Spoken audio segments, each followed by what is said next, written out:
If you saw him walking down the street, you'd never guess he changed basketball. No tattoos, no blinding athleticism, no look of intensity that screams superstar.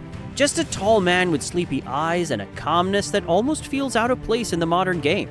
And yet, Nikola Jokic has bent basketball to his will. He doesn't run faster, he doesn't jump higher, he just sees clearer. Where others panic, he pauses. Where others react, he predicts. And in those quiet, almost invisible moments, he dominates. For decades, the NBA was built around explosiveness. Players who could leap over 7-footers, bulldoze through traffic, and turn games into highlight reels. Then came Jokic, a man who looked allergic to cardio, and suddenly the sport's rhythm changed. Because Jokic doesn't play basketball the way it's taught. He plays it the way it's understood. Every moment is intentional, every pass is a puzzle piece falling into place. He doesn't chase chaos, he organizes it. And the most incredible part, his story begins nowhere near an NBA arena. Sombor, Serbia, a small flat town surrounded by farmland where life moves as slowly as the fog over the fields. That's where Nikola was born in 1995. The youngest of 3 brothers, his family lived modestly in a tiny apartment. The living room doubled as a basketball court, the walls covered in the scars of plastic hoops and arguments that sounded more like wrestling matches. His older brothers, Strahinja and Nemanja, were enormous, in personality and in size. They weren't just brothers, they were his first opponents. They pushed him, shoved him, and bullied him in the name of love. Every missed shot was a lesson, every bruise a reminder to get smarter, not tougher. Nikola didn't have the strength to win by force, so he learned to win by thinking. He learned timing, anticipation, and patience, the traits that would later define his entire career. When you grow up as the smallest in a room full of giants, your advantage becomes invisible. You learn to see what others miss. By the time he joined a youth basketball team, Nikola was already tall, but his coaches only saw size, not skill. They told him to stay near the rim, grab rebounds, and leave the ball handling to the guards. But Jokic couldn't stop touching the ball. He wanted to pass, to create, to experiment. He dribbled up the floor, throw behind the back passes, and frustrate coaches who couldn't understand why the center refused to act like one. He once said, "I never saw basketball as a job. I just loved to pass because when I pass, 2 people are happy." That simple joy became the foundation of everything he'd ever do. His unusual game caught attention, first from confused coaches, then from curious scouts. But it wasn't until a local newspaper printed his name next to an absurd stat line, 30 points and 20 rebounds, that things began to change. Serbia's most powerful basketball agent, Misko Raznatovic, saw the numbers and thought it had to be a mistake. The next week, he saw the name again, and sent a scout to check. When the scout walked into a dusty gym in Novi Sad, he didn't see a future MVP. He saw a chubby kid who barely left the ground. But after 10 minutes of watching him play, he called Misko and said, "He doesn't look like much, but I think he's special." Days later, Jokic was signed to Mega Basket, a club known for turning raw talent into professionals. For Nikola, it was his first real step into the world of elite basketball. And almost immediately, he hit a wall. During his physical, the trainers discovered he couldn't do a single push-up. He was overweight, out of shape, and out of breath. They benched him until further notice. Most players would have been humiliated. Nikola just shrugged. He'd been underestimated his whole life. This was nothing new. He went home, cut back on soda, started working quietly, and came back 2 weeks later ready to prove everyone wrong. This time, when he stepped onto the court, everything changed. He didn't need speed. His mind moved faster than his feet. He wasn't strong, but he was impossible to read. He could make passes no one saw coming. Soft, perfect, almost poetic. The game slowed down for him, but for everyone else, it started spinning. His coach, Dejan Milojevic, noticed it immediately. He didn't try to change Nikola. He gave him freedom. Freedom to think, to experiment, to fail. And in that freedom, Jokic blossomed. He wasn't the loudest. He wasn't the most athletic, but he was the smartest player on the floor, and it showed. Milojevic told his staff, he's not just a center, he's a creator. He built the offense around Nikola, an unthinkable move for a teenager playing professional basketball. The result was astonishing. Opponents who tried to outmuscle him found themselves outmaneuvered. Defenses that pressed him discovered he could see through them. It was as if Jokic had a blueprint of every game before it even started. By the end of that season, the kid who once couldn't do a push-up was now outsmarting grown men, not with speed, not with strength, but with understanding. That was only the beginning. The world hadn't noticed yet, but in a tiny gym in Serbia, a new kind of basketball genius was quietly rewriting the rules. Because Nikola Jokic didn't want to play the game the normal way, he wanted to understand it. Mega Basket wasn't a glamorous club. No flashing lights, no roaring crowds, just raw talent, hard lessons, and endless hours in the gym. But for Nikola Jokic, it was heaven. For the first time, he was free to be himself. No one told him to act like a center. No one tried to box him into a role.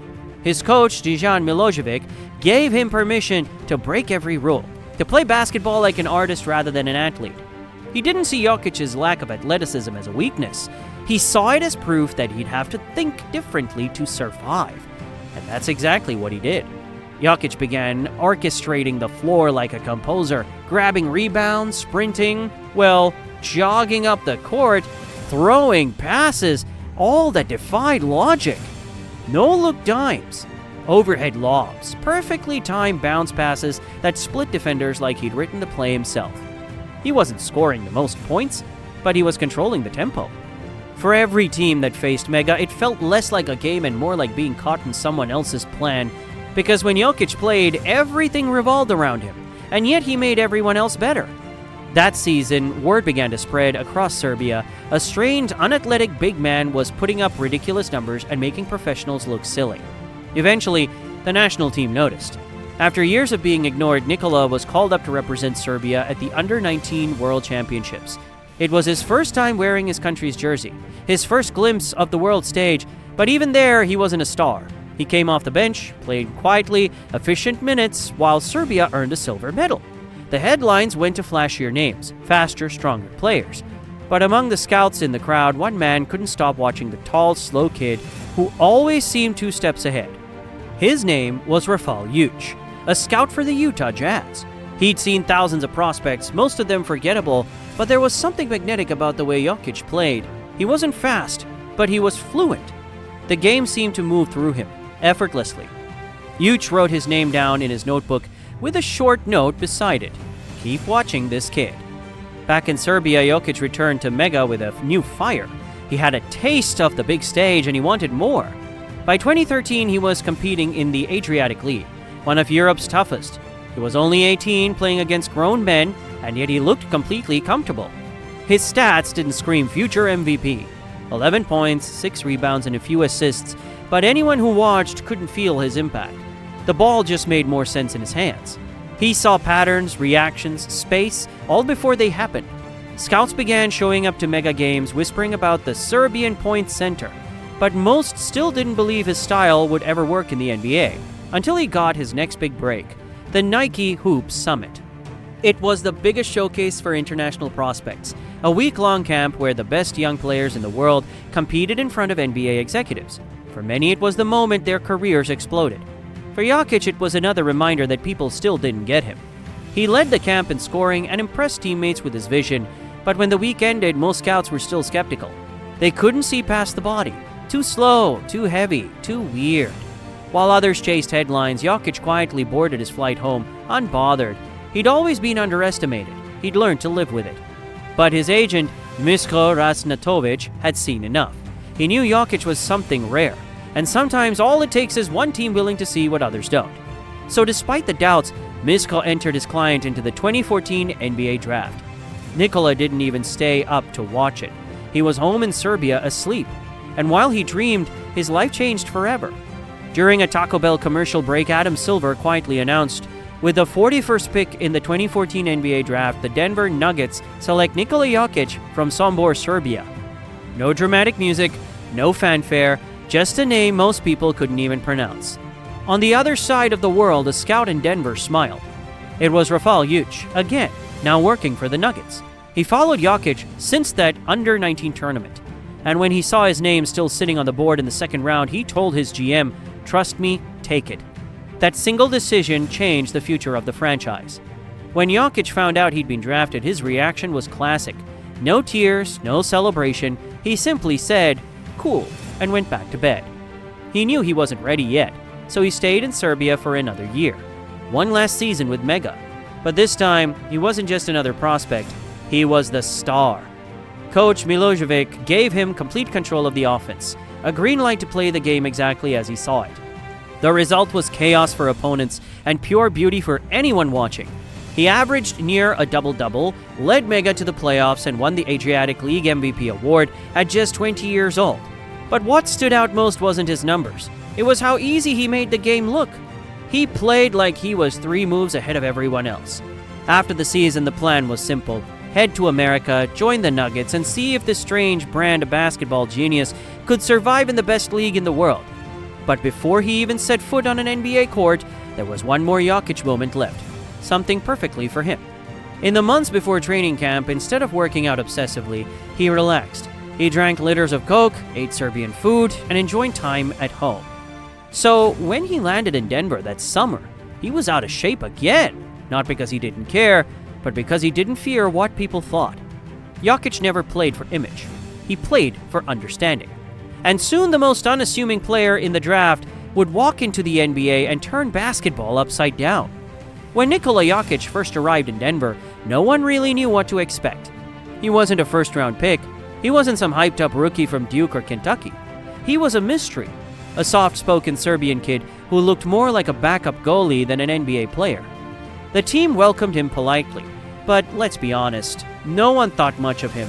The Nuggets already had plenty of big men: Kenneth Faried, J.J. Hickson, Daryl Arthur, and Jusuf Nurkic.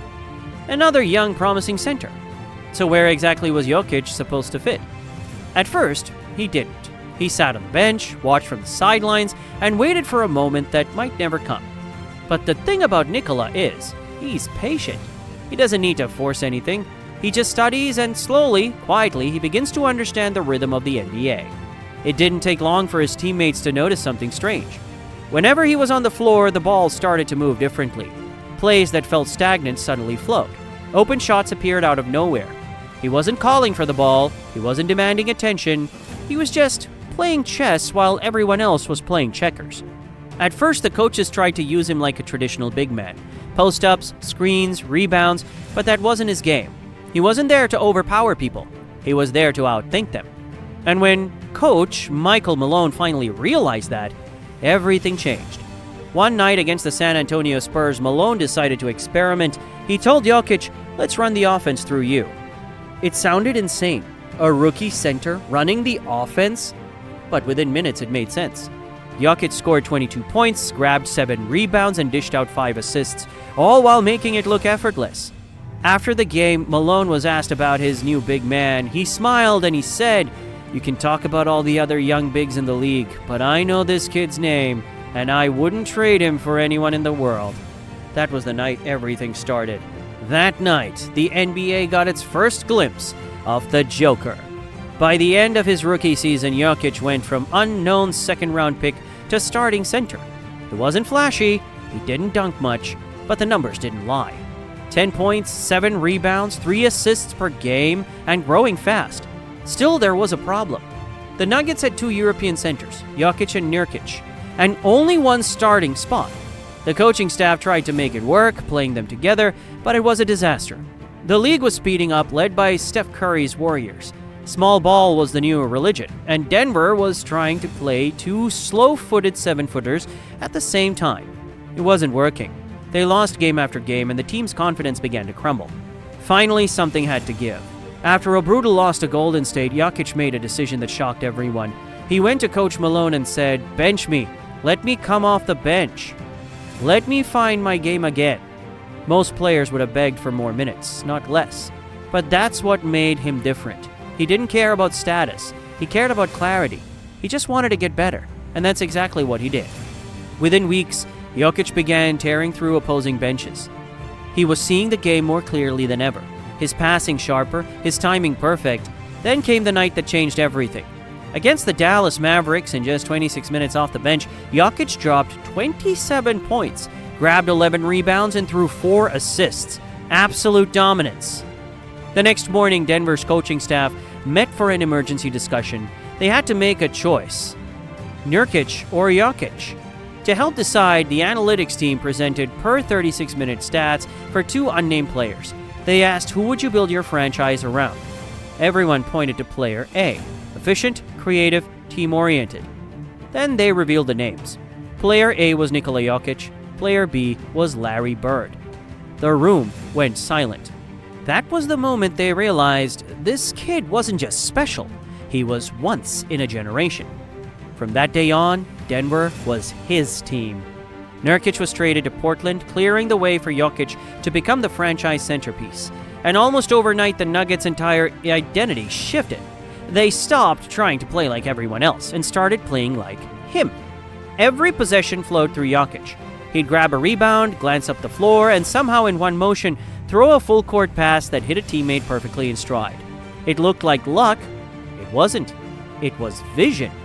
While other players reacted to what they saw, Jokic anticipated what would happen.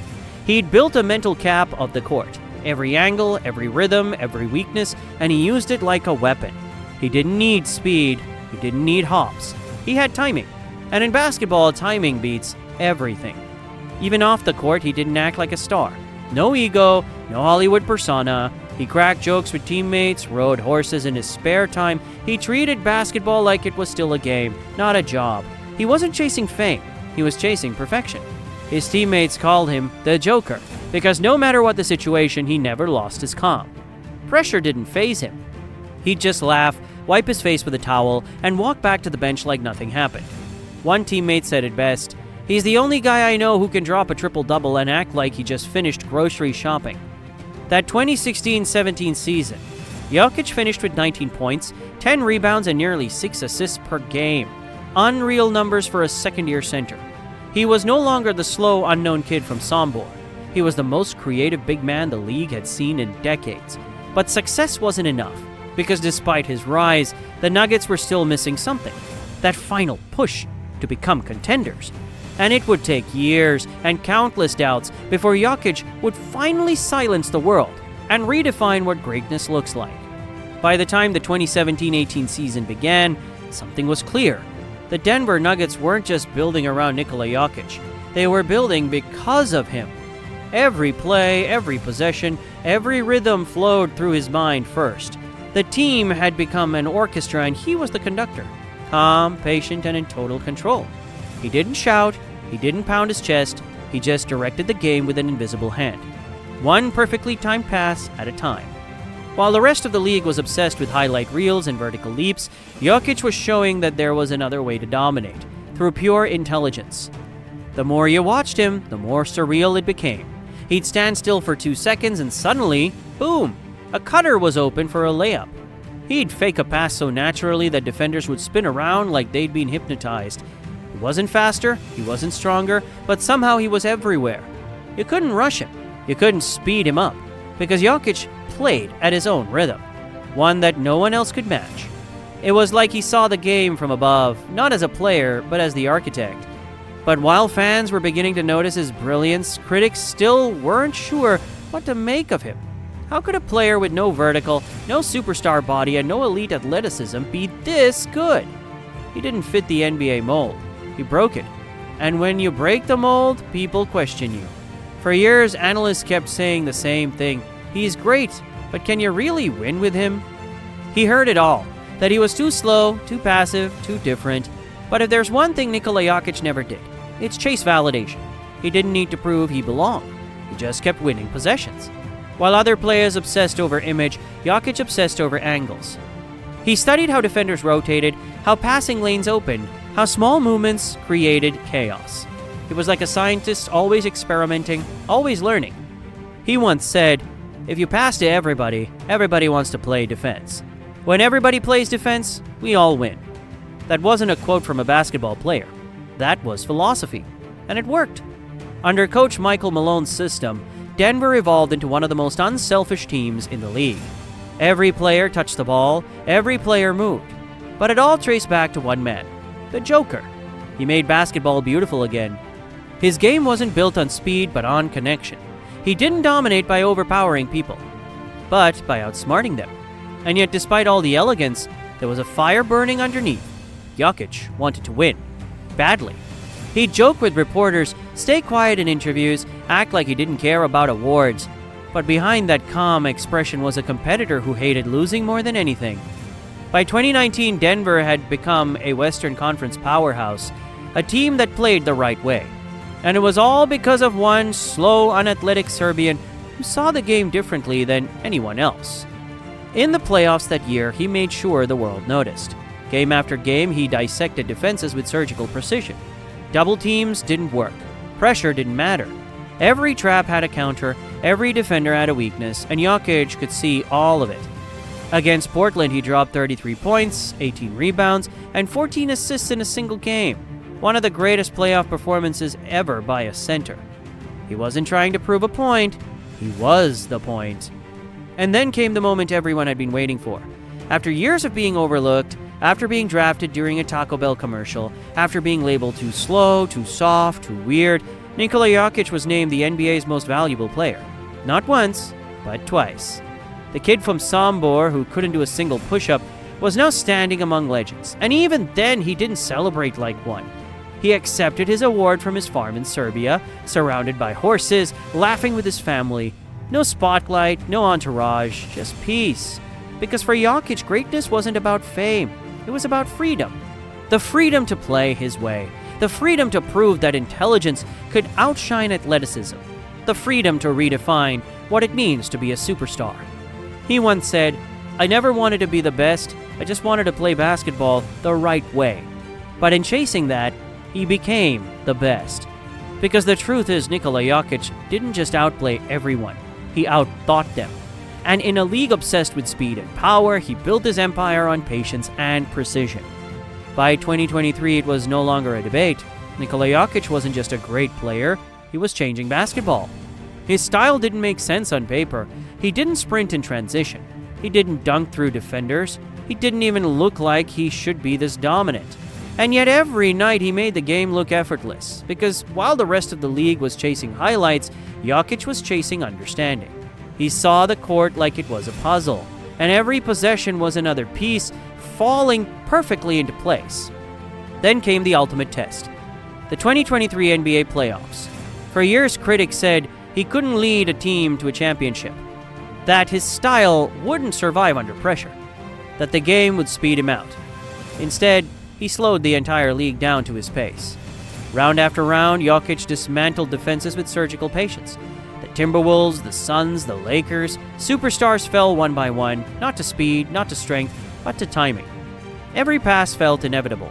Every play felt premeditated. He'd toy with defenders, then deliver a one-handed dime across the court before they even turned their heads. It wasn't luck, it was geometry. When he faced LeBron James and Anthony Davis, two of the most physically dominant players alive, he didn't try to outmuscle them. He simply outthought them. He turned the Western Conference Finals into a masterclass in control. He averaged 27 points, 14 rebounds, and 11 assists, and made it look like a morning jog. The Lakers fought with everything they had, but Jokic wasn't playing their game. He was playing his. And then, the finals. The Denver Nuggets versus the Miami Heat. On paper, it was a clash of opposites. Athleticism versus intellect, flash versus calm. But to Jokic, it was just another puzzle. While others saw pressure, he saw patterns. While others heard the roar of the crowd, he heard rhythm. In 5 games, it was over. The Denver Nuggets, a team once forgotten, were NBA champions, and the man who led them there was the same one who had been called too slow, too heavy, too unathletic. As the final buzzer sounded, Jokic didn't scream or pound his chest. He just smiled, hugged his teammates, and whispered, "It's over. We can go home now." After the game, a reporter asked if he was excited for the championship parade. He sighed and said, "The parade? When is the parade?" When they told him, he rolled his eyes. "Oh no, I just want to go home." That was Nikola Jokic in one line. A man completely unbothered by fame, by cameras, by the noise of it all. He didn't need validation. He was validation. The proof that greatness doesn't always look like you expect it to. That you don't need wingspan, vertical leap, or flash to dominate a sport built on them. Because Jokic didn't just win games. He changed the language of basketball. He proved that you could play slowly in a fast league. That you could be humble in a culture of ego. That you could make your teammates stars by being selfless. He made basketball human again. In a world obsessed with athletic perfection, Nikola Jokic reminded us that the greatest muscle in sports is the mind. So how did a kid from a small Serbian town who couldn't jump, couldn't run, and drank Coke by the liter become one of the greatest players of his generation? Simple. He never tried to be what others wanted. He just played his way. And that way became legendary.